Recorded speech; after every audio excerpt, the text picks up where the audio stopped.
రాష్ట్రంలో ఇందిరాగాంధీ స్ఫూర్తితో ఇందిరమ్మ పాలన కొనసాగుతుందన్నారు కరీంనగర్ జిల్లా కాంగ్రెస్ నేతలు.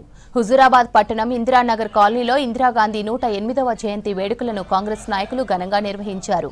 ఈ సందర్భంగా కాలనీలో స్వీట్లు, పండ్లు పంపిణీ చేశారు పార్టీ నేతలు. పేదల అభ్యున్నతి కోసం తొలి మహిళా ప్రధాని ఇందిరాగాంధీ కృషి చేశారన్నారు. ఇందిరమ్మ ఇళ్లు పంపిణీతో ప్రజా సంక్షేమానికి కాంగ్రెస్ సర్కార్ కృషి చేస్తుందన్నారు కాంగ్రెస్ నేతలు.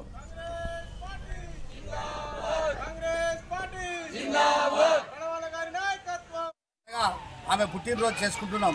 అలాగే మన మండలంలో కొత్తపల్లె ఇందిరానగర్, అలాగే శాలపల్లె ఇందిరానగర్, అలాగే మరి దమ్మకపేటలో కూడా ఇందిరానగర్, అలాగే తుమ్మలపల్లిలో ఈ యొక్క ఒక హుజూరాబాద్ మండలంలోనే 5-6 ఇందిరానగర్ ఉన్నాయంటే ఈ యొక్క తెలంగాణలో కాదు, ఉమ్మడి ఆంధ్రలో కాదు, యావత్ భారతదేశంలో కూడా ఇందిరమ్మ అప్పుడే అట్టాడు వర్గాలకు మరి ఇల్లు ఇవ్వడం జరిగింది.